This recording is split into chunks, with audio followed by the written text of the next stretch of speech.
Hello. After 9 years in 3ds Max, it was challenging returning to Blender. I had a wealth of know-how I couldn't utilise because I no longer knew the software. One of the first catch-22s of changing software is that if you change all of your hotkeys when you look up tutorials, the majority of the time they use the Blender defaults, and this is more problematic than you'd think. Assigning a new hotkey doesn't always remove the previous one. You can end up with 2 keys assigned for the same thing and not get the behaviour you're expecting, and keys are mode dependent. After several approaches, here's what did and didn't work for me.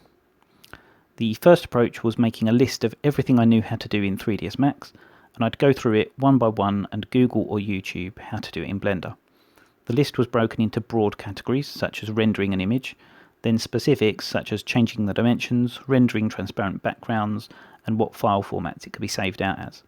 This approach worked to a small degree and just came down to knowing which menu to look in.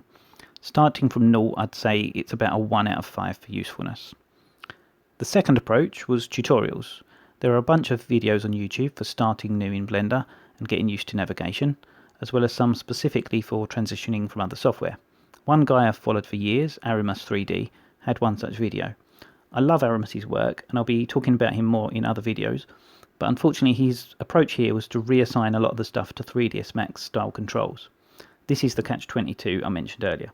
The only caveat here is viewport navigation. I 100% agree with changing this to Max's pan, rotate and zoom as soon as possible because everything else feels so clunky otherwise. Blender Guru's famous donut tutorial is also worth going through. There are many useful basics in his tutorial series. In addition, he has excellent advice on what to do afterwards. I'd say the combined usefulness of following YouTube tutorials from all these sources is about a 3 out of 5 for getting up to speed.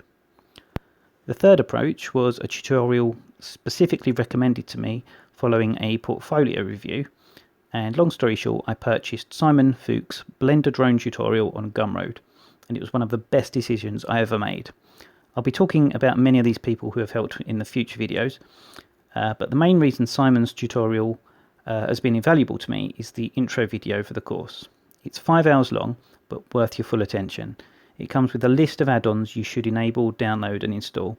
It meticulously goes over how to install them, how to go about setting each of them up, how to set up hotkeys the right way, including some harder to do things like setting up the 1, 2, 3 keys to automatically jump you into edit mode, and double clicking for loop selections.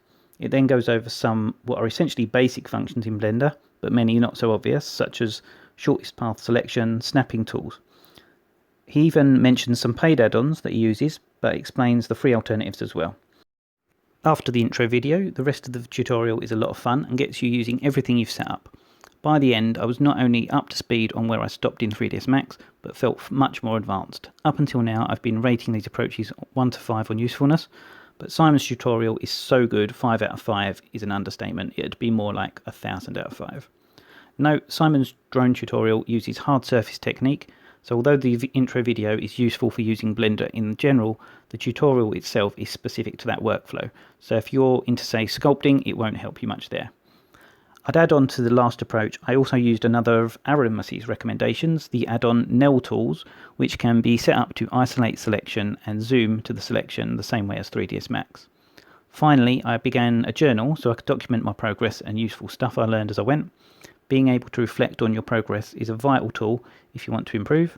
I think the quality of my own work has improved exponentially over the last year, despite it being one of my least productive in terms of quantity.